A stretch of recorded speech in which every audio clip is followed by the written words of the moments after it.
While China's trying to attract foreign investment, it enacted a foreign relations law that will kill foreign business.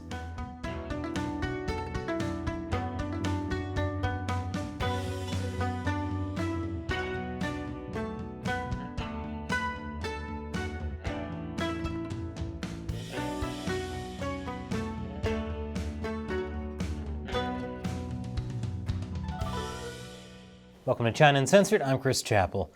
The Chinese Communist Party wants foreigners to invest within the country, so it's trying really hard to convince everyone that its economy is doing great. The economy grew 4.5% in the first quarter, the fastest pace in a year. Of course, fastest pace in a year really isn't saying much, considering that a year ago, China didn't have an economy because everyone was locked down under the insane zero COVID policy. Last week, Chinese Premier Li Qiang performed the opening address at the World Economic Forum's 14th annual meeting of the new champions in the Chinese city of Tianjin. He said China's economy is growing fast. So, foreign friends, why not bring your business and your money to China? Quit talking about decoupling and de-risking. That's a false proposition. Everyone should just keep doing business with China. Never mind that the CCP is an authoritarian, genocidal regime. Focus on its GDP. From what we see this year, China's economy shows a clear momentum of rebound and improvement. We have full confidence and the ability to achieve the steady growth of the Chinese economy on the track of high-quality development in a long time to come. Wow, that sounds great, but if China had that much confidence, then why does it silence people who raise concerns about the economy? Is it because China's GDP numbers are man-made and unreliable?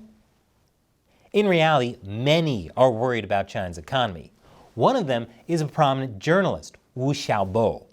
He compared China's economic situation to the Great Depression, which is the last thing China wants people to hear. Well, besides everything on this channel. That's actually our tagline. That's why China censored Wu, claiming that he and two other writers attacked and undermined Chinese policy and spread negative and harmful information. According to content moderators, the three writers were also spreading smears against the development of the securities market and hyping up the unemployment rate. As a result, China's version of Twitter scrubbed Wu's page of content from April 2022 onwards. If China's trying so hard to hide how bad it's doing, then it's a sign that foreign businesses should have gotten out of China like yesterday.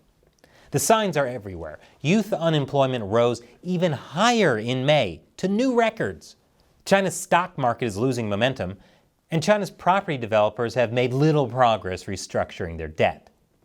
On top of that, audits have found that local governments have exaggerated their own revenue, adding billions more to China's multi-trillion-dollar hidden debt problem. Communists lying to their leaders to make themselves look better? That is definitely not something that would ever happen. Some people even predict that China's economic recovery is doomed to fail. That's why some foreign investors are pulling out of Chinese markets. But others, not naming names, just can't seem to quit, which will come back to bite them because China has a new foreign relations law. And those relations are complicated. I'll tell you why after the break. Welcome back. China has a bunch of new laws that will kill foreign business in China. First, there's a counter-espionage law that just went into effect. And it is so vague, it's like if the ending of Inception was a piece of legislation. What does it mean? It's up to your interpretation. For example, it says it aims to protect the people's interests. What does that mean? It means more raids on foreign companies and detaining more foreign executives. Because what makes the nation feel more secure than knowing the government can detain people for no good reason anytime they want?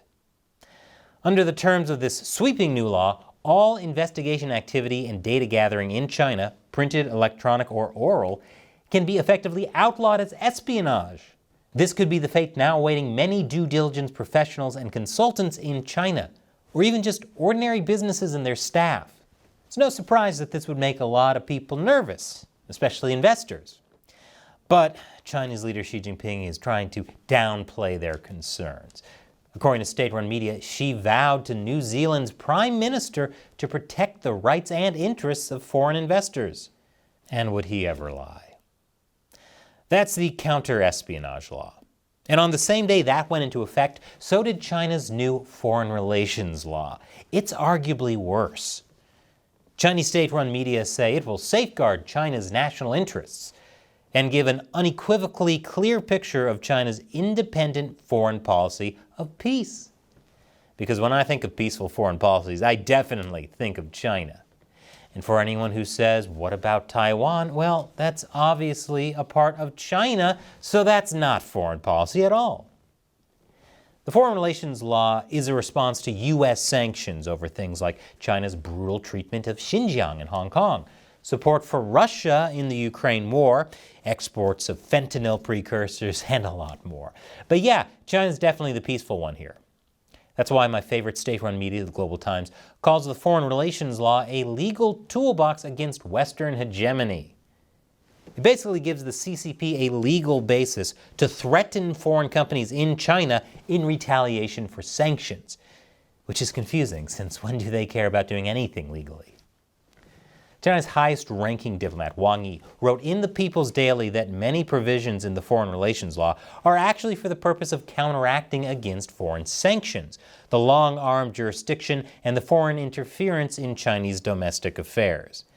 Wow, that's surprisingly transparent coming from a CCP diplomat.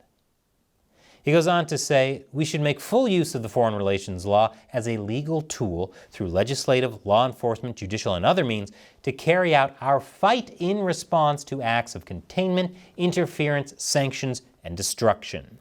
I guess it's nice to see them use a tool to deal with their problems that isn't a tank.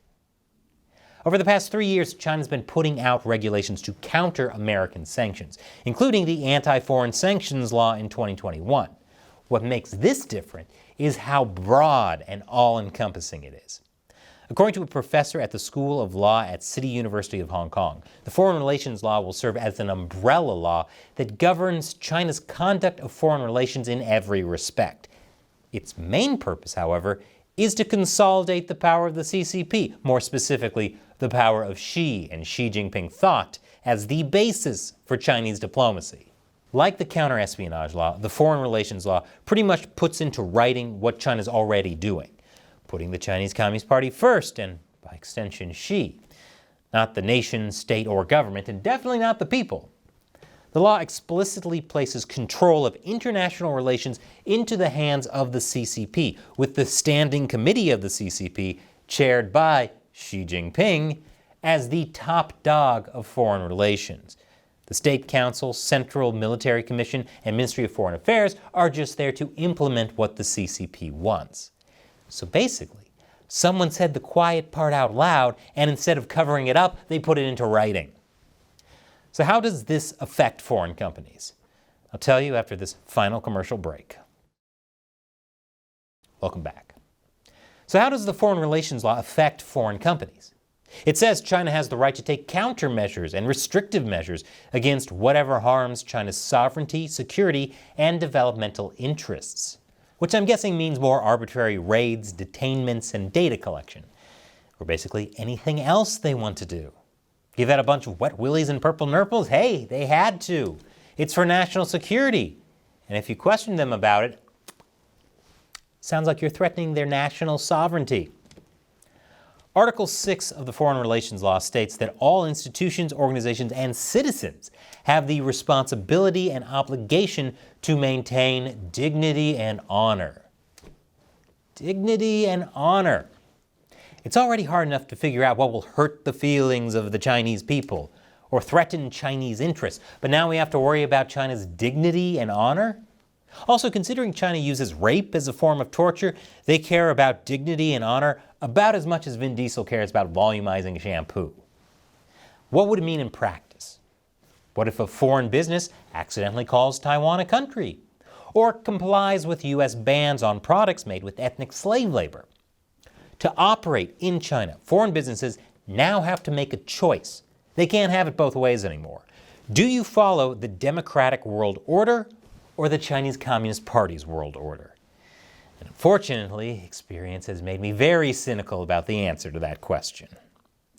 And this show would not exist without support from viewers like you. Join what I call the China Uncensored 50-cent army by contributing to this show on Patreon. You'll get a bunch of cool perks, including the ability to ask me questions I'll answer on the show.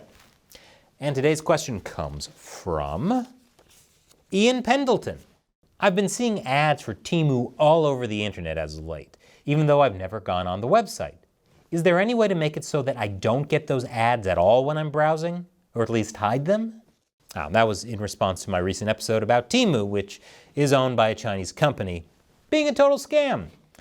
Unfortunately, if you wanted to avoid Temu ads, you shouldn't have watched that episode, because the comments were flooded with people saying that they got ads for Temu in that episode. And since I'm talking about Temu here, there's a chance that'll happen with this episode too. That's because Temu is a weapon of the CCP. Their advertising budget must be insane.